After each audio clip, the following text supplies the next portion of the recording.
দর্শক, আমি আছি এই মুহূর্তে সিলেটের প্রকৃতি কন্যা বুলাগঞ্জ সাদা পাথরে। সো আজকে আমরা একজন মামনির দেখা পেয়েছি। মামনি কেমন আছো? ভালো আছি। নাম কি তোমার? আমার নাম তাহামনি। তোমার সাদা পাথরে আসার ফিলিংসটা আমাদেরকে শেয়ার করো।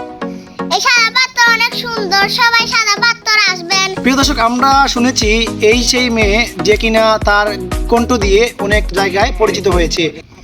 তিন কাপড়ে পুরুষ বিদায়, পাঁচ কাপড়ে নারী।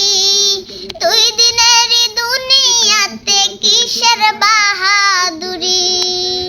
জীবনেরই প্রথম গোসল হইছে অন্যের হাতে। মরার পরেও শেষ গোসল তাই হইব অন্যের হাতে। জীবনটার